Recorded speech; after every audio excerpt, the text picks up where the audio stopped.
ایک ذاکر توہین میں یہ کہتا ہے جناب یونس نے مولا علی کی ولایت کو تسلیم نہیں کیا تھا، اس لیے اس گناہ کی وجہ سے انہیں سزا دی گئی، مچھلی کے پیٹ میں ہوئے۔ بسم اللہ الرحمن الرحیم۔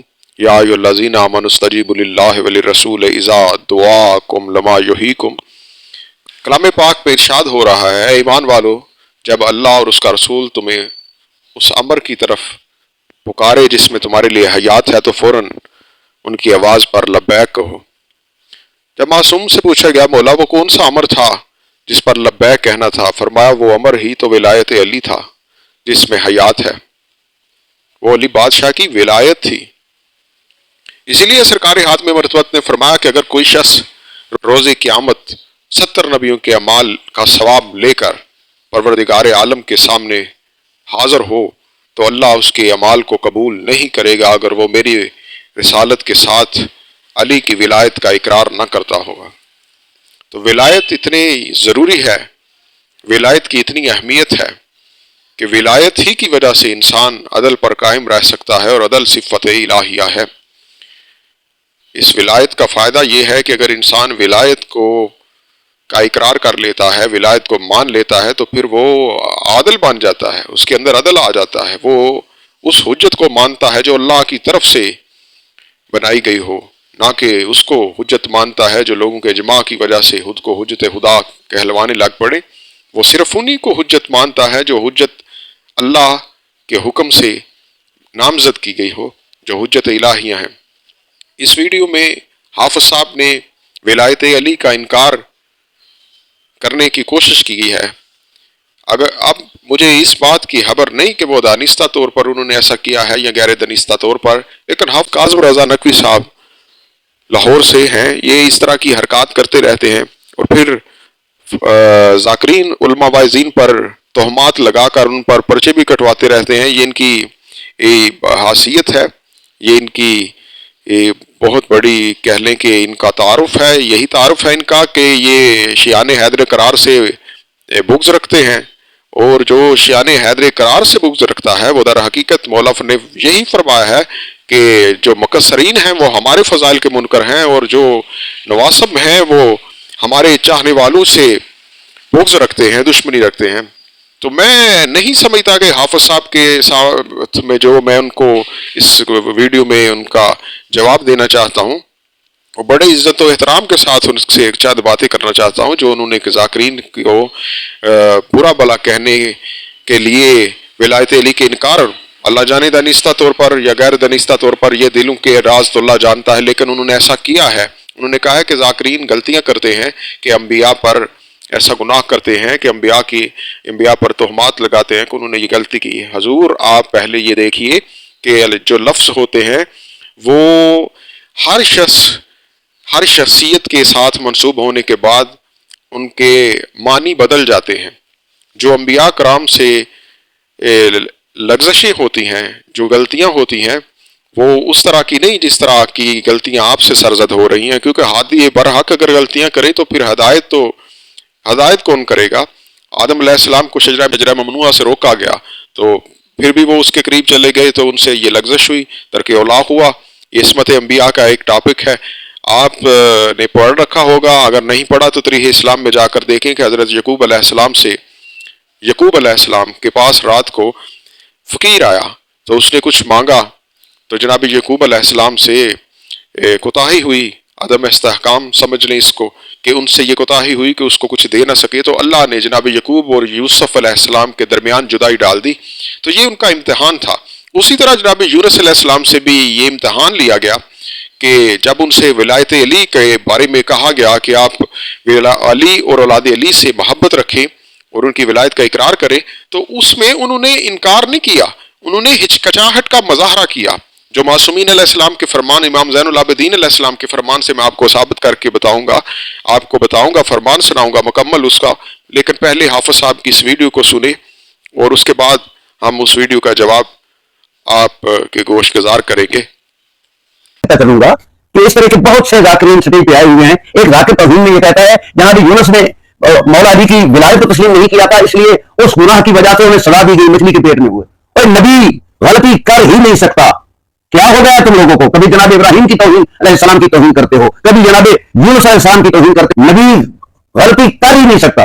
اور تم جناب ابراہیم کا کبھی نام لے کر, کبھی جناب یونس کا نام لے کر, اور جب یہ کہا میں آپ کو ایک واضح اعلان کر رہا ہوں, بتا رہا ہوں, ہم بیچ میں موجود ہیں, آپ تک یہ پیغام پہنچ چکا ہے. حکومت نے اپنا رویہ چینج کر لیا ہے, ہر جگہ پر ان کی نگاہ ہے.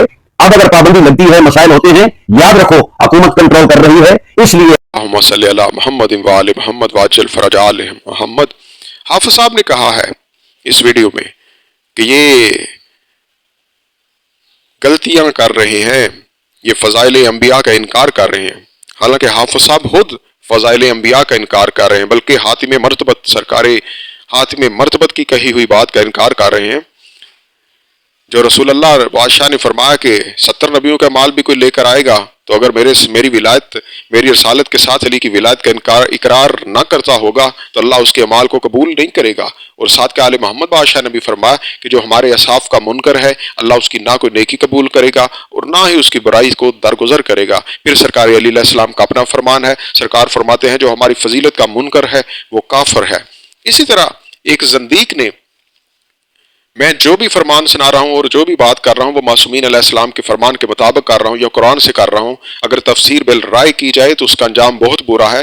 میں جو تفسیر آپ کے سامنے بیان کروں گا وہ بھی معصومین علیہ السلام کے فرمان کے مطابق ہوگی, کیونکہ کوئی ایسی بات کوئی بھی وقت نہیں رکھتی جو بندہ اپنی طرف سے کرے, صرف وہی بات اہمیت کی حامل ہے جو معصومین علیہ السلام کے فرمان کے مطابق ہوگی. ایک زندیق نے سرکار علی علیہ السلام سے پوچھا کہ اللہ نے قرآن میں انبیاء کی لغزشوں کو بے نقاب کیا ہے, کیا وجہ تھی؟ تو سرکار علی علیہ السلام نے فرمایا کہ اس میں حکمت تھی کہ اللہ نے اس لیے انبیاء کی لغزشوں کو بے نقاب کر دیا کہ کہیں لوگ ان کی برکات, ان کے معجزات کو دیکھ کر ان کے گرویدہ نہ ہو جائیں اور ان کو نصارہ کی طرح اللہ یا اللہ کا بیٹا نہ کہنے لگے. یہ وجہ تھی کہ جس کی وجہ سے انبیاء کی لغزشوں کو ظاہر کیا گیا. اور انبیاء کرام سے جو لغزشیں ہوئیں وہ لغزشیں اس قسم کی نہیں جو لغزشیں غلطیاں آپ سمجھتے ہیں, جس طرح کی غلطیاں آپ لوگ کرتے ہیں یا ہم لوگ کرتے ہیں اس طرح کی انبیاء نہیں کرتے. میں نے پہلے بھی مثال دے دی یعقوب علیہ السلام کی اور یوسف علیہ السلام کی, معنی بدل جاتے ہیں. آپ دیکھیں قرآن میں, آپ حافظ قرآن ہیں, آپ جانتے ہوں گے کہ ارشاد ہو رہا ہے وہاں پہ وَمَكَرُ اللَّهُ وَاللَّهُ خَيْرُ الْمَاكِرِينَ کہ کافروں نے جب یہودیوں نے مکر کیا تو لفظ مکر ہی استعمال ہوا ہے, لیکن یہاں پر ترجمہ اہل سنت نے بھی تدبیر کہا ہے اللہ کے لیے. کافروں کے لیے مکر ہے, کافروں نے مکر کیا اور اللہ نے تدبیر کی, اللہ بہتر تدبیر کرنے والا ہے. یہاں پر کیونکہ خداوندی کی شان کے مطابق نہیں یہ لفظ کہ یہ الفاظ کہے جائیں کہ نعوذ باللہ ثم معاذ اللہ کہ اللہ تعالیٰ کی ذات نے بھی مکر کیا. یہاں پر تدبیر کا لفظ استعمال ہوا اللہ کے لیے. اسی لیے انبیاء کرام سے جب لغزش ہوتی ہے تو وہ اس طرح کی غلطی نہیں جس طرح کی غلطی آپ سمجھ رہے ہیں. جو بات آپ نے کی ہے کہ ولایت علی کا انکار کیا تو ان کو یہ مچھلی کے شکم میں قید کر دیا گیا, تو یہ تفسیر نور ثقلین آپ اٹھا کر دیکھیں, مناقب ابن شہر یشوب دیکھیں, مختلف تفاسیر میں یہ واقعہ درج ہے کہ ابن عمر نے جب سرکار امام زین العابدین بادشاہ سے پوچھا کہ سرکار میں نے سنا ہے کہ آپ کہتے ہیں کہ جناب یونس نے میرے دادا کی ولایت کو قبول کرنے میں ہچکچاہٹ کا مظاہرہ کیا تھا, انکار نہیں کیا تھا, ہچکچاہٹ کا مظاہرہ کیا تھا, تو اللہ تعالیٰ کی ذات نے اسے امتحان میں مبتلا کر دیا, مچھلی کے شکم میں قید کر دیا. تو کیا ایسا ہی ہے؟ تو سرکار امام زین العابدین بادشاہ نے جو حجت الہی تھے, اللہ کی جانب سے حجت اللہ ہے, وہ سرکار بادشاہ نے فرمایا بالکل ایسا ہی ہے. تو ابن عمر نے کہا کہ پھر آپ ہمیں اس کی کوئی نشانی بتائیں, اس کا ثبوت دیں. تو سرکار امام زین العابدین بادشاہ نے کہا کہ اپنی آنکھوں پر پٹی باندھو. جب پٹی باندھی تو کیا دیکھا کہ پٹی باندھی, جب پٹی کھولی تو کیا دیکھا سامنے ایک سمندر ہے, بہت بڑا سمندر ہے جس کی لہریں سربا فلک آسمان سے ٹکرا رہی ہیں, بہت اونچی اونچی لہریں ہیں. یہ دیکھ کر ابن عمر پریشان ہوئے اور فوراً کہا فرزند رسول اگر مجھے کچھ ہو گیا تو میرا قتل آپ کی گردن پر ہوگا. تو سرکار امام زین العابدین علیہ السلام نے کہا تم ہمارے ساتھ ہو, مت گھبراؤ. پھر سرکار نے آواز دی ہے وہ مچھلی جس نے یونس کو اپنے پیٹ میں رکھا باہر آ, بس حجت الہی کا کہنا تھا, مچھلی فوراً باہر آ گئی. جو حجت الہی کے کہنے پر بول پڑے بے زبان ہو کر مچھلی, ہم اسے امام مانتے ہیں. جب مچھلی سے پوچھا مچھلی بتا تم نے اپنے شکم میں جناب یونس کو قید رکھا, تو کیا واقعہ تھا, کیا وجہ تھی؟ تو مچھلی نے کہا کہ پروردگار عالم نے جناب یونس علیہ السلام سے کہا کہ علی علیہ السلام اور ان کی اولاد کی محبت ولایت کو اپنے دل میں رکھو, اپنی ولایت کا اقرار کرو, ان کی محبت کا اقرار کرو. تو جناب یونس علیہ السلام نے تھوڑی سی ہچکچاہٹ کا مظاہرہ کیا اور کہا پروردگار عالم, جن کو میں نے دیکھا نہیں, جن کو میں پہچانتا نہیں, تو میرے دل میں کیسے ان کی محبت پیدا ہو سکتی ہے؟ تو ویسے بھی یہ رسالت مآب کا فرمان ہے کہ زیارت و تربت المحبہ, کہ زیارت محبت کا سرچشمہ ہے. جب تک زیارت نہیں کی جاتی کسی سے محبت نہیں بڑھتی. انسان کسی کو پہچانتا نہیں تو اس سے محبت نہیں بڑھتی, اس لیے معرفت بہت ضروری ہے. تو جناب یونس علیہ السلام نے جب یہ کہا تو فوراً پروردگار عالم نے حکم دیا کہ مچھلی یونس کو اپنے پیٹ میں, اپنے شکم میں قید کر لو. تو جناب یونس علیہ السلام کو مچھلی نے اپنے شکم میں قید کر لیا اور پروردگار عالم نے کہا یہ یاد رکھنا کہ اس کی ہڈیوں کو نہ توڑنا, یہ تمہارا نوالا نہیں بلکہ یہ ہمارا مہمان ہے جو تمہارے شکم میں رہے گا. تو پھر یونس علیہ السلام 40 دن تک جناب یونس علیہ السلام مچھلی کے شکم میں رہے اور 3 تاریکیوں میں رہ کر یہ تسبیح پڑھتے تھے کہ لا الہ الا انت سبحانک انی کنت من الظالمین. یہ تسبیح اہل سنت حضرات بھی بہت زیادہ پڑھتے ہیں, قرآن پاک کی آیت کریمہ بھی ہے, سب کو پتہ ہے.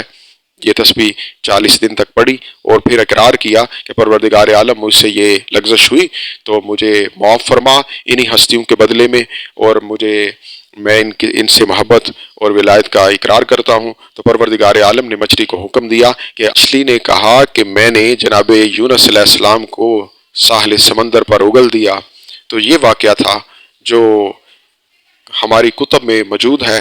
اب خدا جانے حافظ صاحب نے ذاکرین کی مخالفت میں یا ولایت علی کی مخالفت میں ان سے یہ غلطی سرزد ہوئی ہے, تو میں حافظ صاحب سے یہی گزارش کروں گا کہ حافظ صاحب یا تو اس غلطی کی معافی مانگیں پروردگار عالم سے جو انہوں نے کی ہے. اور اب حافظ صاحب سے میرا دست بستہ یہی سوال ہے کہ حافظ صاحب آپ بزرگ ہیں, آپ بڑے ہیں, ہمارے لیے قابل احترام ہے, ہم آپ کی عزت کرتے ہیں, لیکن آپ کا یہ فرض بنتا ہے کہ آپ اس کا جواب دیں کہ آپ کیوں ذاکرین کی آڑ میں مانتا ہوں کہ بہت سارے ذاکرین علماء واعظین سے ایسی غلطیاں ہوتی رہی ہیں, بڑے بڑے عالم کرتے ہیں, آپ خود کرتے ہیں, بہت سارے عالم دین. غلطی تو صرف نہیں ہو سکتی تو وہ انبیاء کرام سے اور اولیاء اللہ سے نہیں ہوتی, اور وہ بھی ان کی غلطی کی نوعیت اور قسم کی ہوتی ہے کہ ان سے جو چھوٹی چھوٹی لغزشیں ہوتی ہیں وہ ہم ان کی پکڑ انہی باتوں پر ہو جاتی ہے. جیسے یعقوب علیہ السلام کو اللہ نے یوسف علیہ السلام سے جدا کر دیا صرف فقیر کو کھانا نہ دینے کی وجہ سے. تو کیا آپ کے ساتھ بھی ایسا ہوتا ہے کہ یہ گناہ ہے کہ بعض دفعہ انسان کے پاس نہیں ہوتا یا اس سے کچھ کوتاہی ہو جاتی ہے؟ اسی طرح جناب ابراہیم علیہ السلام نے جب دعوت کی تو وہ واقعہ بھی موجود ہے. اس طرح بہت سارے آدم علیہ السلام شجرہ ممنوعہ سے اللہ نے روکا تو ان سے بھی ترک اولا ہوا. یہ عصمت انبیاء کا ایک الگ ٹاپک ہے. لیکن آپ نے کس کھاتے میں جناب ولایت علی کا انکار کیا؟ آپ نے فضائل علی کو کم کرنے کی کوشش کی. تو مولا کا یہی فرمان ہے جس نے ہماری فضیلت کا انکار کیا وہ کافر ہے. اگر آپ نے دانستہ طور پر ایسی غلطی آپ نے کی ہے تو آپ جانے اور اللہ جانے, اور ہم آپ کی اس بات کی اصلاح کریں گے, ضرور کریں گے. مولا کا بھی یہی فرمان ہے کہ یہ مت دیکھو کون کہہ رہا ہے بلکہ یہ دیکھو کہ کیا کہہ رہا ہے. لوگوں کو بھی دیکھنا چاہیے, چاہے آپ بہت بڑے عالم دین ہوں اور ہم ایک مولا کے ادنا سے میں چھوٹا سا ایک مولا کا ذاکر ہوں, پھر بھی لوگوں کو یہ دیکھنا چاہیے کہ بات کون کیا کہہ رہا ہے, اور مولا کے فرمان کے مطابق اگر عقائد کے مطابق میں کہہ رہا ہوں تو میری بات وزنی ہے آپ کی بات سے. کیونکہ ہمارے مذہب میں عمر نہیں دیکھی جاتی, ہمارے مذہب میں علم دیکھا جاتا ہے, ہمارے مذہب میں عقیدہ دیکھا جاتا ہے, اور آپ عقائد سے ہٹ کر باتیں کرتے ہیں. اور پھر آپ کا وتیرہ یہ ہے کہ جو جتنے ذاکرین بیچارے ہیں وہ پہلے ہی ان سے ایسی غلطیاں ہو جاتی ہیں, غلطیاں تو بشر سے ہوتی رہتی ہیں, آپ ان کے خلاف پرچے کٹواتے ہیں اور ان کو پھر وہ ایسی سزائیں ان سے بیچاروں سے ہوتی ہیں, کیونکہ ان کا قصور یہ ہے کہ وہ سیڑھیاں رٹ لیتے ہیں اور اپنا رزق روٹی چلا رہے ہیں, اور آپ لوگوں کو وہ رزق روٹی اتنا ملتا نہیں. لیکن آپ کا بھی تو وہ بھی طریقہ, آپ بھی تو حمص کھاتے ہیں حضور, حمص کھا کر آپ نے اتنے بڑے مدارس بنا لیے. اب وہ جوادی صاحب سے بھی تو ذرا پوچھیں نا, جنہوں نے عروۃ الوثقیٰ اتنا بڑا بنا لیا, وہ کہاں سے پیسے آئے, اس کا بھی کوئی احتساب ہونا چاہیے.